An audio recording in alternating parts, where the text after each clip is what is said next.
গল্পের নাম রাজকন্যার দান। অনেক অনেক বছর আগের কথা। এক রাজ্যে ছিলেন এক দয়ালু ও বিচক্ষণ রাজা। তার রাজ্যে ছিল না কোনো যুদ্ধ বিগ্রহ, ছিল না কোনো দুঃখ কষ্ট। প্রজারা সুখে শান্তিতে বসবাস করত। কিন্তু একটি বড় সমস্যা ছিল, পানির অভাব। রাজ্য জুড়ে ছিল নদী নালা শুকিয়ে যাওয়া, পুকুরে ফাটল ধরা, কুয়োগুলো পানি শূন্য। এই দুর্ভোগ রাজা পড়লেন গভীর চিন্তায়। তিনি ভাবলেন, একটি বড় পুকুর খনন করালে হয়তো পানির সমস্যার কিছুটা সমাধান হবে। রাজ্যের সবচেয়ে দক্ষ কারিগরদের ডেকে আনলেন। দিনের পর দিন পরিশ্রম করে বিশাল একটি পুকুর খনন করালেন। কিন্তু হায়, পুকুর খুঁড়েও পানি উঠল না। রাজা হতাশ হয়ে পড়লেন। সারা রাজ্যে ঘোষণা দেওয়া হলো যে এই পুকুরে পানি তুলতে পারবে, তার জন্য রাজা দেবেন মহার্ঘ পুরস্কার। এমন সময় এক অদ্ভুত ঘটনা ঘটল। এক রাতে রাজা একটি স্বপ্ন দেখলেন। স্বপ্নে একটি শুভ্র পোশাক পরা লোক এসে বলল, হে রাজা, এই পুকুরে কখনো পানি উঠবে না যতক্ষণ না তুমি তোমার প্রিয় কন্যাকে পুকুরে দান করো। রাজা ঘুম থেকে জেগে উঠে ভীষণ আতঙ্কিত হয়ে পড়লেন। তার একমাত্র কন্যা, রাজ্যের নয়নমণি। কেমন করে তিনি তাকে দান করবেন? কিন্তু স্বপ্নের কথা বারবার মনে পড়ে। অবশেষে এক নির্মম সিদ্ধান্ত নিলেন। তিনি ভাবলেন, যদি মেয়েকে অনেক দূরের রাজ্যে বিয়ে দিয়ে দেন, তবে সে দানে অংশ নিতে পারবে না। এইভাবে হয়তো পুকুরের অভিশাপ এড়ানো যাবে।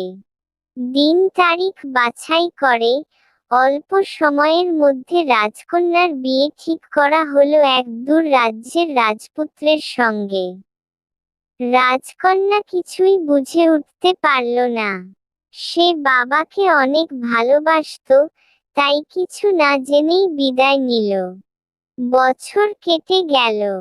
একদিন, বহুদিন পরে রাজকন্যা বাবার রাজ্যে বেড়াতে এলো। পথে সে পুকুরের পাশ দিয়ে যাচ্ছিল। প্রচণ্ড গরমের দিন, তার খুব তৃষ্ণা পেয়েছিল। সে দেখতে পেল পুকুরের এক পাশে সামান্য কিছু পরিষ্কার পানি জমে আছে। রাজকন্যা ঘোড়া থেকে নেমে পুকুরে গেল পানি তুলতে। পুকুরে নামতেই হঠাৎ তার পায়ে কি যেন এক চুল আঁকড়ে ধরে। সে ভয় পেয়ে গেল। সেই চুল ছাড়াতে গিয়ে সে বুঝতে পারল, যতই সে চেষ্টা করছে, ততই চুল তার পায়ে শক্তভাবে জড়িয়ে যাচ্ছে। সেই সঙ্গে আশ্চর্য এক ঘটনা ঘটল, পুকুরে ধীরে ধীরে পানি উঠতে শুরু করল। রাজকন্যা চিৎকার করে সাহায্য চাইল। আশপাশের লোকেরা ছুটে এলো, রাজাও খবর পেয়ে দৌড়ে এলেন। সবাই দেখল, রাজকন্যার পায়ে এক কালো রঙের চুল আটকে আছে, আর পুকুরে পানি ক্রমশ বাড়ছে। চুল কাটতে অনেক চেষ্টা করা হলো। রাজ্যের সব তান্ত্রিক, জাদুকর, হাকিম কবিরাজ আসলো, কিন্তু কেউই পারল না সেই চুল কেটে রাজকন্যাকে মুক্ত করতে। পানি ক্রমশ বাড়তে লাগলো। রাজকন্যার পা থেকে কোমর, কোমর থেকে গলা, এবং একসময় মুখ পর্যন্ত উঠে এলো পানি। রাজ্যের মানুষ আতঙ্কে কেঁদে উঠল। রাজা মা উন্মাদ হয়ে উঠলেন। সবাই বলতে লাগলো, আমরা পানি চাই না, আমরা রাজকন্যাকে ফেরত চাই। এমন পানির কি দরকার, যদি আমাদের নয়নমণি না থাকে? রাজকন্যার মা ছুটে এসে জড়িয়ে ধরতে চাইলেন মেয়েকে, কিন্তু সে আর সম্ভব হলো না। রাজকন্যা একটু হাসলেন, খুব শান্তভাবে বললেন, বাবা, মা, আমি জানি আমার এই দান তোমাদের কষ্ট দেবে। কিন্তু রাজ্যের প্রতিটি মানুষের মুখে যদি হাসি ফেরে, তবে আমি তাতেই খুশি। তারপরেই নিঃশব্দে সে ডুবে গেল পুকুরে।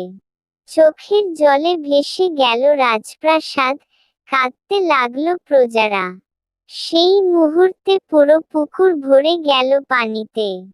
রাজ্যের চারদিকে ছড়িয়ে পড়ল সবুজ, নদী নালা বয়ে চলল প্রাণের মতো। প্রকৃতি ফিরে পেল তার প্রাণ, কিন্তু রাজা হারালেন তার আদরের কন্যাকে। সেই দিন থেকে সেই পুকুরের নাম হয়ে গেল দানপুকুর। কেউ বলে রাজকন্যার পুকুর।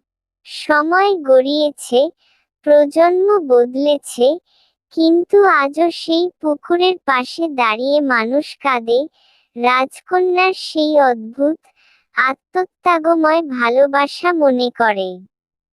এ যেন এক চিরন্তন সত্য, ভাগ্যের যা লেখা, তা কখনো এড়ানো যায় না।